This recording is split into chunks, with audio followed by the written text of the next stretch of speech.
Buenas noches, iglesia. Hoy me toca compartirles la palabra y te animo a que podamos estar, ¿no?, en este espíritu, que podamos pedirle al Señor que nos hable, que podamos pedirle al Señor que en esta noche, si nos trajo acá, decirle: Señor, si vos tenés algo para mí, si vos me trajiste en este lugar porque me querés hablar, porque tenés algo para mi vida, o si venís a buscar algo, que puedas tener la expectativa que Dios está en este lugar, ¿sí? Y que Dios nos quiere hablar y que su presencia está en este lugar. Y que por este momento, por este tiempo, seas un poco egoísta, de estar atento y decir: bueno, este tiempo poder estar yo y el Señor y estar atentos a lo que el Señor nos hable. Y te invito a que puedas buscar en tu Biblia, en el libro de Jonás. Conocido Jonás, pero difícil de encontrar en la Biblia, ¿no? Ahí se te pegan las hojas, es 2 hojitas nada más. Y quizás si hace un tiempo no lo lees, estás complicado, ¿viste? Pero está en el Antiguo Testamento, casi llegando al final. Jonás era un profeta de Dios. Y yo titulé, no sé si está, titulé esta predicación y le puse un nombre. Y esta predicación se llama El pasaje más caro, ¿sí? Ahí tiene la imagen, Made in Micaela, ¿sí? Ahí tengo ahí que me hizo la imagen. Y en esta noche, los invito a que lo tengan abierto ahí. Son 4 capítulos nada más, vamos a ir leyendo de a poco. Pero como iglesia estamos viendo, ¿no?, en los grupos, estamos charlando un poco acerca de lo que son el libro de Hechos, de cómo era la iglesia en los primeros tiempos, de cómo estaban, ¿no?, que estaban unánimes, que estaban juntos, que compartían muchas cosas en común, que aún el cumplimiento de la promesa, ¿no?, de la promesa del Espíritu Santo. Jesús resucitado le dice ahí a sus discípulos que estaban ahí: no se vayan, no se muevan de Jerusalén, esperen la promesa, esperen esa promesa del Consolador. Y esa promesa llegó. Y un poco cuando leemos la Biblia, cuando la estudiamos, cuando avanzamos, conocemos lo que es la voluntad de Dios, ¿no? Conocemos lo que está en su corazón. Y algo que me pregunto, ¿no?, y que te animo que en esta noche también te puedas preguntar y le puedas pedir a Dios y consultarle, ¿no?, ¿Qué es lo que mueve el corazón de Dios? No sé si alguna vez te preguntaste o si le preguntás a Dios, pero ¿qué es lo que mueve el corazón de Dios? ¿Qué es lo que lo hace actuar a Dios? ¿Qué es lo que lo hace mover? ¿No? Cada uno de nosotros hay cosas que nos mueven, ¿o no? Hay cosas que nos mueven más rápido, hay cosas que las mencionadas nos mueven más lento, pero siempre hay algo en el hombre, en el ser humano, en cada uno de nosotros que nos estimulan a hacer algo, ¿no? Me imagino, pasa, hoy los padres, ¿no?, ven, o los padres o cualquiera, por más que no seas padre, pero ves que se cae un nene y ¿qué haces? Te movés a levantarlo, ¿sí? Salvo que, viste, a veces uno lo ve que se cae. Yo soy de corta reacción. Algunos por ahí me conocen, otros no, yo soy de corta reacción. A veces puedo ver que se cae alguien adelante y como que me quedo medio congelado, ¿viste? Y capaz que llega más rápido el que está atrás que yo que está al lado mío. Pero yo me preguntaba en este tiempo, y también mismo que le puedas preguntar a Dios, ¿qué es lo que mueve el corazón de Dios? ¿Qué es lo que hace mover el corazón de Dios? ¿Qué es lo que hace que Él actúe? Y como introducción a esta palabra, yo me anotaba, ¿no? Si leemos la Biblia, vemos distintas cosas que hacen mover el corazón de Dios. Y una de las cosas que hace mover el corazón de Dios, y que todos, y lo hemos visto hace poco, ¿no?, una tormenta. Sus hijos en preocupación, ahí, asustados. ¿Qué hace el corazón de Dios? Se mueve a calmar, ¿no?, a calmar esa tormenta, a ayudarlos. ¿Qué es otra cosa que mueve el corazón de Dios o que lo hace actuar? La desobediencia. Adán y Eva no coman del fruto del árbol, comieron del fruto, le hicieron a Dios moverse, ¿no? Lo hicieron actuar. Y algo que también hace mover el corazón de Dios y que lo hace actuar, hoy lo veíamos en 89 a la mañana con los nenes, y hablaba, Melanie compartía acerca de Pablo y de Silas, cuando estaban presos. Y algo que mueve el corazón de Dios es la adoración de sus hijos en el momento de prueba. cuando sus hijos lo adoran en el momento de prueba, wow, ¿no? Creo que todas estas cosas que vimos mueven el corazón de Dios, pero cuando Dios ve a un hijo suyo en medio de una prueba, en medio de una circunstancia, quizás en medio de una situación difícil, adorarlo, alabarlo, declarar su palabra, confiar en Él, eso hace que el corazón de Dios se mueva. Así que, si no lo sabías, o si te enteraste la noche, o si ya lo sabías, te animo a que recuerdes eso. Que Dios te ve ahí, te ve en medio de la prueba. Y Dios, uno no siempre, ¿no? Está a 10 puntos, no siempre está todo bien, pero qué lindo poder levantarse y alabar y adorar a Dios en todo tiempo. Y entrando un poco al libro de Jonás, sabemos si yo le digo Jonás, ¿ustedes qué dicen? ¿Qué piensan? Yo digo Jonás, todos dicen el gran pez, ¿no? Es muy común que uno dice Jonás y lo asocia directamente a un pez grande y ahí empiezan todas las conversaciones, ¿no? ¿Cómo habrá sido el pez?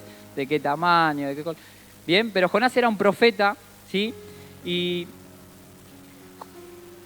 de eso decir, no te me adelantes, por favor, no te me adelantes.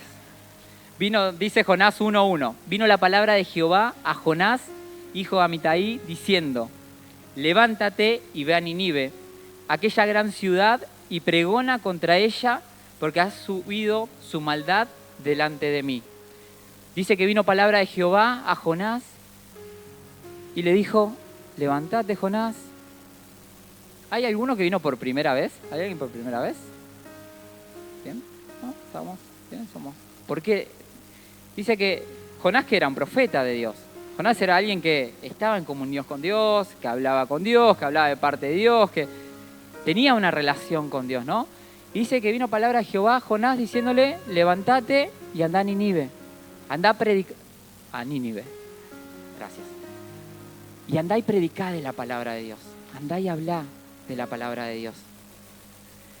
Y ahí, ¿qué hizo Jehová? ¿Qué hizo Dios a Jonás? Le compartió a Jonás lo que movía el corazón de Dios. Porque podemos verlo, ¿no? Decir, bueno, Dios le dio una orden, le dijo andá y hace esto, pero también lo podemos ver de la otra manera. Dios estaba compartiendo con Jonás, su hijo, lo que movía el corazón de Dios. Dice, Dios le estaba mostrando a Jonás lo que movía su corazón. Juan 15:15 dice, Jesús hablaba con sus discípulos en Juan 15 y le hablaba, ¿no? Le decía acerca de lo importante de permanecer en Él, de permanecer en el amor, de permanecer en la obediencia. Y Jesús le decía, ya no los llamaré siervos, porque el siervo no sabe lo que hace su amo. Pero es de llamarlos amigos, porque todas las cosas que oí de mi Padre os las he dado a conocer. Jesús le decía a sus discípulos, ya no lo voy a llamar siervos, porque dice que el siervo no conoce lo que hace su amo. Pero sí los voy a empezar a llamar amigos. Dice, porque todo lo que el Padre, lo que estaba en el corazón del Padre, yo se los transmití a ustedes. Y lo que estaba haciendo Dios con Jonás, le estaba transmitiendo a Jonás lo que había en su corazón. El corazón de Dios se mueve cuando ve un pueblo, cuando ve una ciudad que está haciendo las cosas mal, que se está apartando, que está tomando mal las decisiones. Eso mueve el corazón de Dios. ¿Y qué hace? Dios lo comparte, ¿sí?, con un hijo suyo para que vaya a ese lugar, ¿sí?, y pueda llevar de la palabra. Pero, un poco como decía Anita, ¿qué hizo Jonás? Dice el versículo 3, y Jonás se levantó para huir de la presencia de Jehová a Tarsis. Y descendió a Jope y halló una nave que partía para Tarsis y pagando su pasaje, entró en ella para irse con ellos a Tarsis, lejos de la presencia de Dios. ¿Qué hizo Jonás? Dios compartió con Jonás lo que movía su corazón. ¿Qué hizo Jonás? Lo primero que hizo, se levantó y se fue. Huyó. ¿Y qué dijo? Me voy a ir de la presencia de Dios. Se quería ir. Se nota que lo que Dios le había compartido, parece que a Jonás no le gustó mucho. Y se levantó y se fue. Dice que se fue y se quería ir a Tarsis. Y dice que descendió a Jope y halló una nave que partía para Tarsis. Fíjense esto, qué interesante, ¿no? Porque Jonás quería huir de la presencia de Dios y inmediatamente cuando quería huir había una nave preparada que estaba ahí para que él se pueda subir y se pueda ir rápido. Se los dejo a modo de que meditemos, ¿no? Cuando uno quiere huir de la presencia de Dios, como que siempre hay una nave preparada ahí cerca. En este caso, dice que estaba esta nave preparada para partir a Tarsis y dice que Jonás, pagando su pasaje, entró en ella para irse con ellos y huir de la presencia de Dios. Por eso el título de la palabra, el pasaje más caro, ¿no? Pagar ese pasaje que te lleve lejos de Dios. Pagar ese pasaje que te lleve lejos de la presencia de Dios. En ese momento Jonás decidió pagarlo. Es lindo cuando lo que el Señor nos dice, ¿no? ¿A cuántos les gusta que Dios comparta algo con ustedes? A ver, no sé, ¿cuántos les gusta que Dios comparta algo con ustedes? Y acá en su palabra hay un montón de cosas que Dios quiere compartir con nosotros. Y a todos nos gusta cuando Dios, alguien, un amigo, un hermano, comparte algo con nosotros, ¿no? Pero nos gusta aún más cuando eso que nos comparte nos es de agrado, ¿no? Nos gusta cuando te están compartiendo algo dulce y sos dulcero, cuando te comparten algo salado, ¿no? Cuando te invitan a comer un asado, cuando te invitan a jugar al fútbol si te gusta jugar al fútbol. Cuando te convidan y te comparten algo que te gusta, te alegrás. Pero yo me imagino a Jonás, ¿no? Diciendo, o aún nosotros muchas veces, bueno, Dios, imagínate cuando Dios te comparte que te va a bendecir. Mirá qué bueno Dios. ¿Lo tomamos o no? Dios nos comparte que nos va a bendecir. Y decimos, la verdad que, Señor, yo estoy de acuerdo. Yo comparto lo que decís, que vas a bendecir mi vida, mi familia, que me va a ir todo bien, que yo lo comparto. La verdad, Señor, esto que me estás diciendo, yo lo tomo y lo comparto. Pero ¿qué pasa cuando el Señor nos comparte algo, ¿sí? Nos dice algo que quizá es incómodo, es difícil, que quizá no entendemos, que quizá es injusto? ¿Qué hacemos en esos momentos? En ese momento seguramente decimos, mirá, la verdad, entiendo lo que me compartís, pero déjamelo pensar, ¿no? La verdad que no estoy tan de acuerdo. Y Jonás en ese momento fue algo así, pero por ahí un poco más directo, ¿no? Lo que el Señor le estaba compartiendo, él lo rechazó en ese momento y decidió huir. Y cuando el Señor nos comparte algo, cuando el Señor nos muestra algo de su palabra, cuando leemos su palabra y el Señor nos indica algo, hay una lucha en nosotros, ¿no? Hay una lucha interna con nuestra carne de obedecer la palabra de Dios, de hacer lo que dice su palabra, o de salir corriendo, de huir, o de desobedecer, o de hacer que no escuchamos nada. Y en ese momento, yo me anoté acá, dice, hay una lucha. ¿Me subo a que Dios me lleve? ¿Sí? Te subís y decís, bueno, Señor, confío en lo que está diciendo tu palabra, confío en tu palabra, creo en tu palabra, y allá vamos, Señor, yo confío. Y que el Señor nos lleve. Y es muy difícil para el que le gusta opinar, para el que le gusta dar alguna acotación, ¿no? Callarse y dejar que el Señor nos lleve. No sé cuántos, a mí me gusta ir manejando con alguien que ya sabe manejar, pues no sé, a los que manejan, si tenés al lado un copiloto que sabe manejar, guarda, frena ahí, mira quién viene. Te da, porque, o sea, la necesidad que tiene la otra persona de manejar también y de estar, es como que te quieren ayudarte a manejar.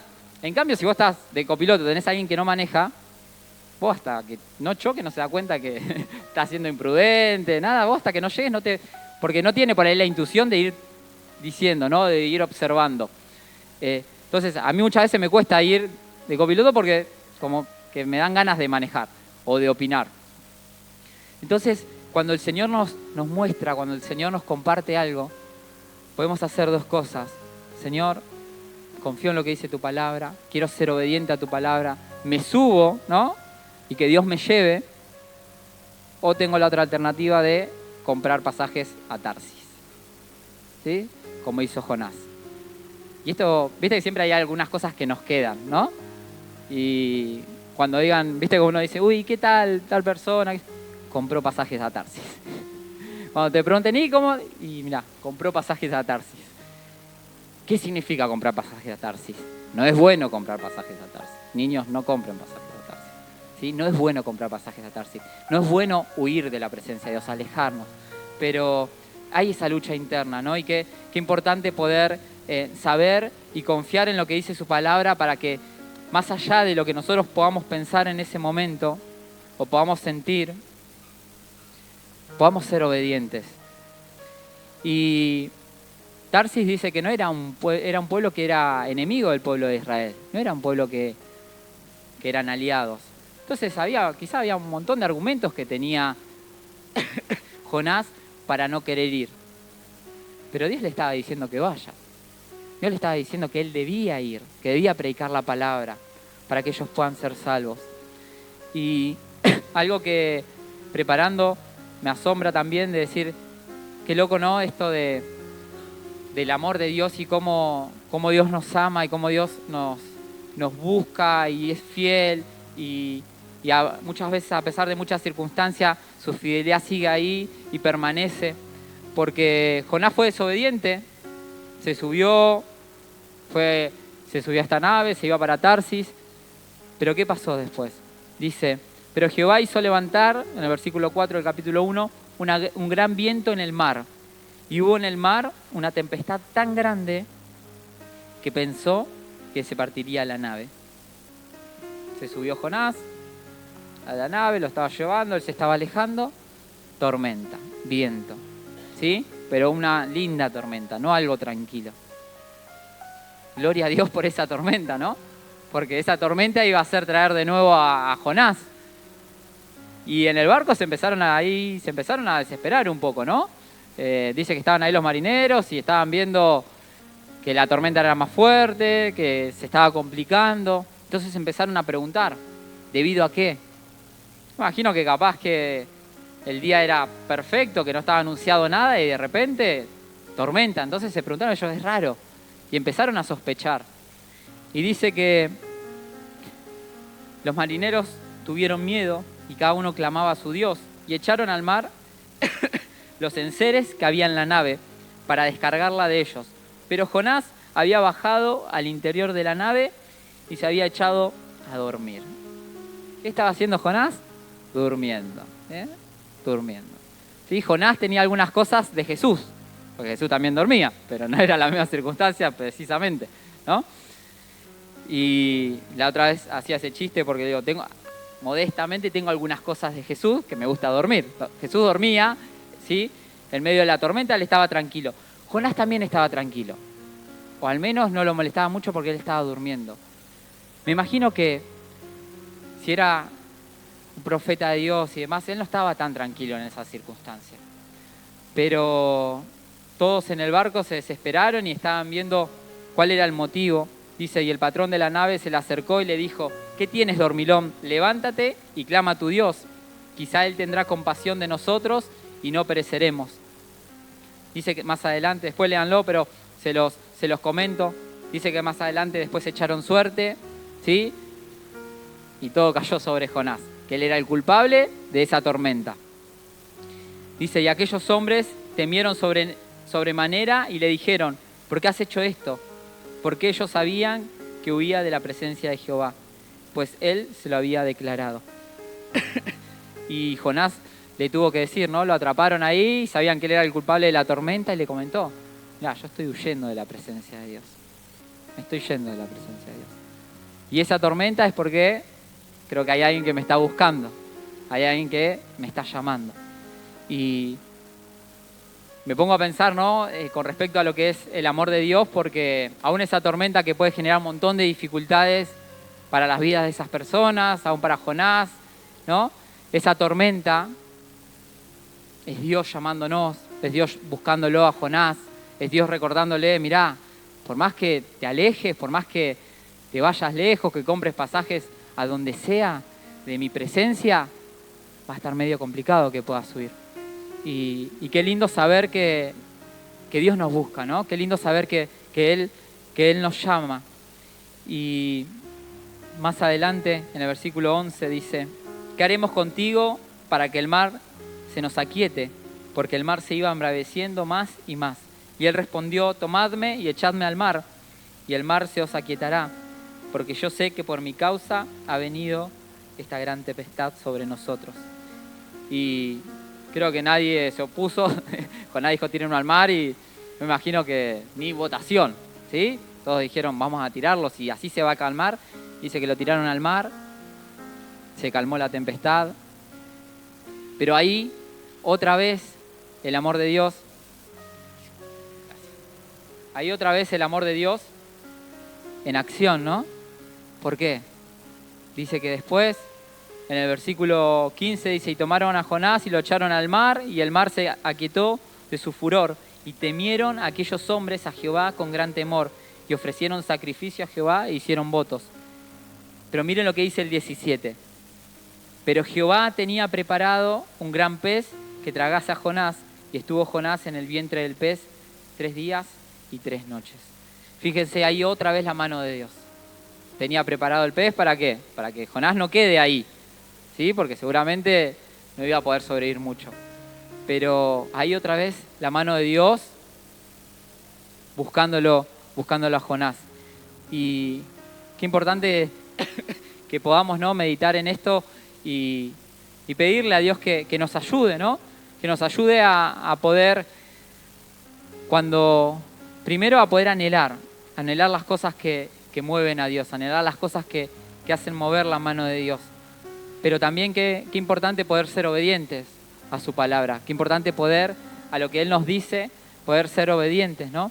Porque por más que compremos pasajes a Tarsis y nos vayamos de su presencia, nos alejemos, nos enojemos, y aún por más que tengamos razón en un montón de cuestionamientos, para nosotros, ¿no?, obviamente, nunca nos vamos a poder alejar de la presencia de Dios.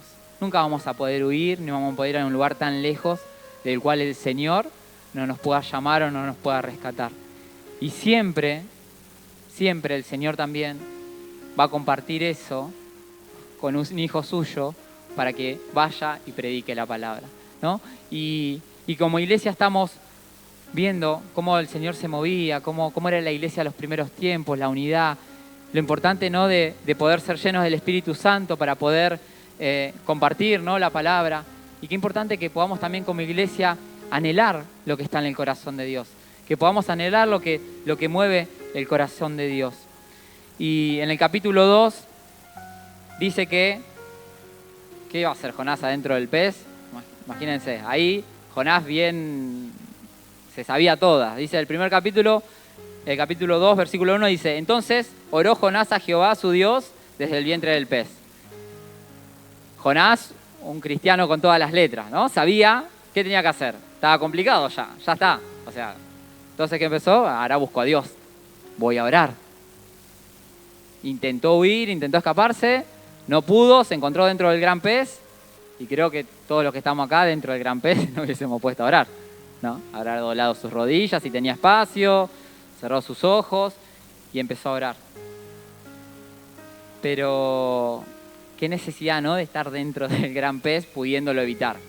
Qué necesidad de pasar por esas cosas, qué necesidad de comprar esos pasajes, ir a otro lado. A Jonás le hubiese sido más fácil y hubiese ahorrado un poco más de tiempo, ¿no?, si era obediente a lo que Dios le estaba diciendo. Pero algo que, avanzando, ¿no?, en el capítulo 3, el título del capítulo 3 dice, Nínive, se arrepiente. Y qué lindo saber y recordar, como decía Silvia también, que ¿quién puede frustrar los planes de Dios? ¿Quién puede hacer que un plan de Dios no se lleve a cabo, no se cumpla? ¿Quién iba a impedir que esa ciudad no sea salva? Que esa ciudad no haya alguien que vaya y le predique la palabra. Que vaya y que tenga ese tiempo de poder ser exhortada, ¿no? Porque estaba tomando malas decisiones. Y esto nos tiene que dar, como hijos de Dios, ¿no?, paz, tranquilidad. Nos tiene que dar esa certeza de saber que no hay nada que pueda frustrar los planes de Dios. El Salmo 33 dice, versículo 10, desde el 8 les leo, tema Jehová toda la tierra, teman delante de él todos los habitantes del mundo. Porque él dijo y fue hecho, él mandó y existió. Jehová hace nulo el consejo de las naciones y frustra las maquinaciones de los pueblos. El consejo de Jehová permanecerá para siempre, los pensamientos de su corazón por todas las generaciones. Amén. Dice que nadie puede frustrar los planes de Dios. Y dice que sus pensamientos, los pensamientos de su corazón por todas las generaciones van a permanecer. Fíjense lo importante de conocer y saber que no hay nada que pueda frustrar los planes de Dios. Y esos planes de Dios los va a hacer con nosotros o sin nosotros. De eso que no nos quede ninguna duda. Pero ahí va la segunda para Jonás, ¿no? Otra vez. Dice que en el capítulo 3, dice que va la segunda oportunidad para Jonás. Vino palabra de Jehová por segunda vez a Jonás diciendo: levántate y ve a Nínive, aquella gran ciudad, y proclama en ella el mensaje que yo te diré. Dice que otra vez vino palabra de Dios a Jonás. Y no sé cuántas veces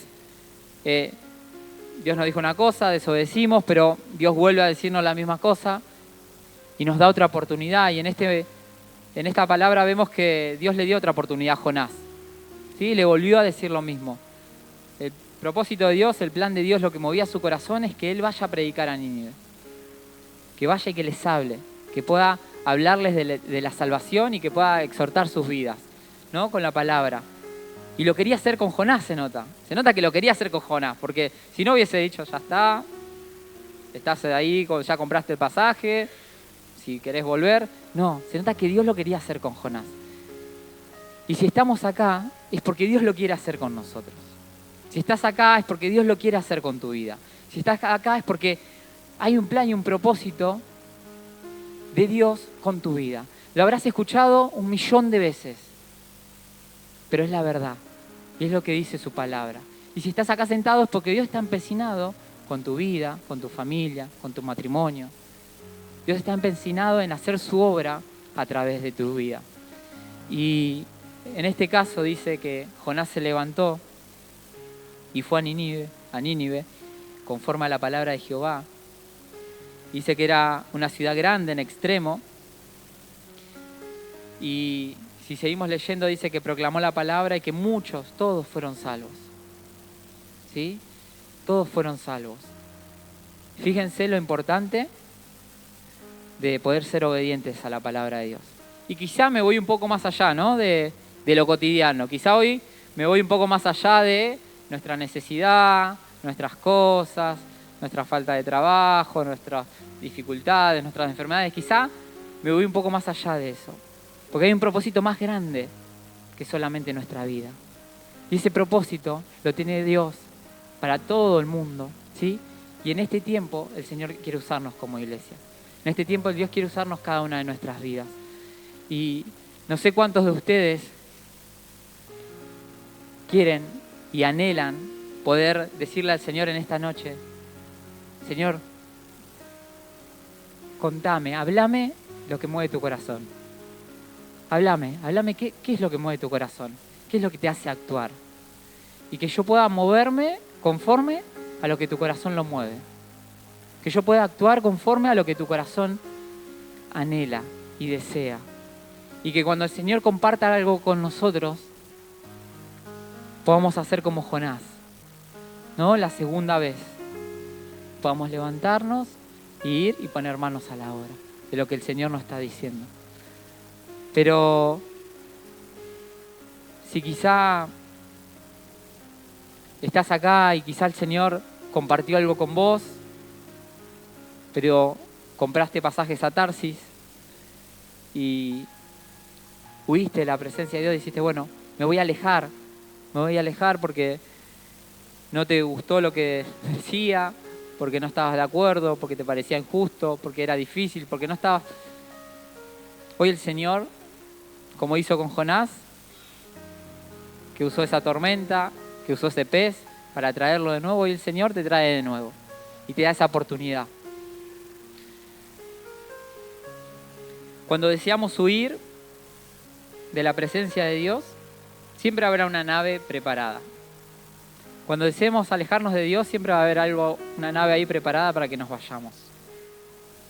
¿Qué vamos a hacer? ¿Qué decisión vamos a tomar en esta noche? Y en cada día, ¿no? Vamos a decirle, Señor, obedezco a tu palabra y confío en vos.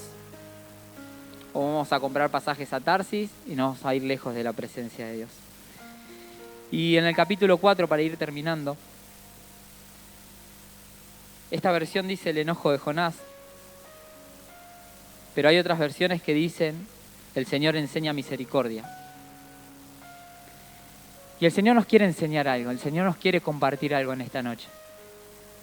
Y el Señor nos quiere compartir acerca de las cosas que mueven su corazón, acerca de las cosas que lo hacen actuar, acerca de las cosas que cuando suceden, Él inmediatamente se levanta y calma una tempestad. Se levanta y aún es capaz de liberarnos de las cárceles que nos oprimen, que nos tienen cautivos. Y el Señor quiere compartirnos lo que mueve su corazón. Dice, pero Jonás, después que toda la ciudad escuchó la palabra, que fueron salvos, ¿qué pasó con Jonás? Se enojó porque fueron todos salvos. Jonás era un poco, tenía sus cositas, como nosotros muchas veces, ¿no? Jonás tenía sus cosas, ¿no? Porque se enojó. Él no quería que todos sean salvos. Se enojó con Dios porque dice, ¿ves por qué yo no quería venir? Porque yo sé que vos sos muy bueno y que al final terminaste perdonando a todos. Y todos fueron salvos. Y fíjense, dice, pero Jonás se apesadumbró en extremo y se enojó. Y oró Jehová y dijo, ahora, oh Jehová, ¿no es esto lo que yo decía estando aún en mi tierra? Por eso me apresuré a huir a Tarsis, porque sabía yo que tú eres Dios clemente y piadoso, tardo en enojarte y de grande misericordia, y que te arrepientes del mal. Ahora pues, oh Jehová, te ruego que me quites la vida. Estaba enojado Jonás. Porque mejor me es la muerte que la vida. Y miren lo que le dice Jehová en el versículo 4. Y Jehová le dijo, debe haber otras versiones, yo tengo esta sola ahora. Dice, ¿haces tú bien en enojarte tanto?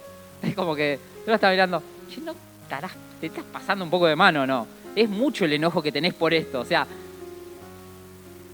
te llevé a predicar la palabra, todos recibieron, se salvaron. ¿Por qué estás enojado? Desearía la muerte. Exagerado Jonás, ¿no? Pero fíjense cómo aún Dios trata con nosotros, ¿no? Y cómo Dios nos habla, porque le dice, ¿haces tú bien en enojarte tanto? O sea, pasándolo a un poco más vulgar hoy, ¿no? ¿Tanto te vas a enojar? O sea, Jonás, ¿tanto te vas a enojar porque todos se salvaron? ¿Porque todos escucharon la palabra?